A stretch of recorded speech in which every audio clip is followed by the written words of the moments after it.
जिसके लिए जीता मरता रहा, हद से ज्यादा प्यार करता रहा।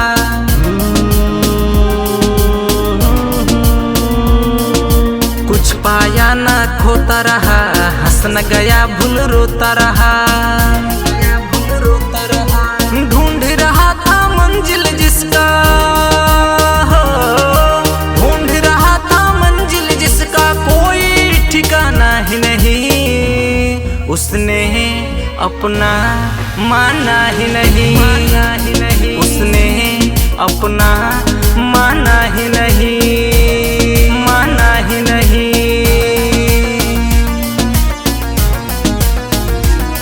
माना ही नहीं।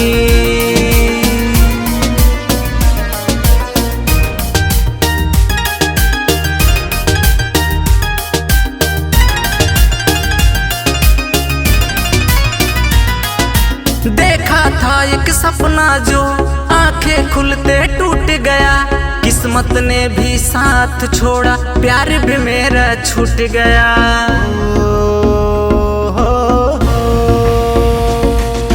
देखा था एक सपना जो आंखें खुलते टूट गया, किस्मत ने भी साथ छोड़ा, प्यार भी मेरा छूट गया, प्यार भी मेरा छूट गया।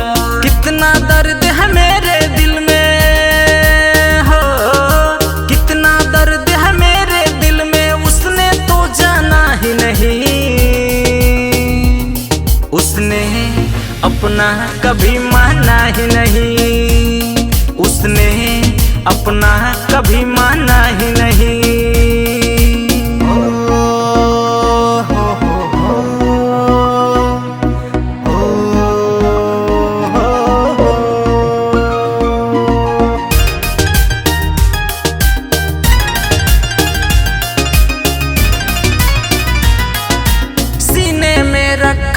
जिसको उसने मुझ पे वार किया, उसने क्या सोचा जो मुझ पे जीते जी ही मार दिया।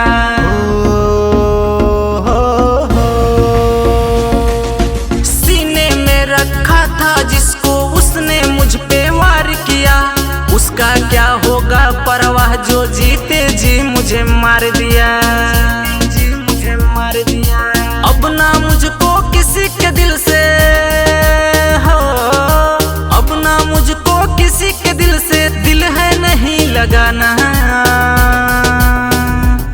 उसने अपना माना ही नहीं,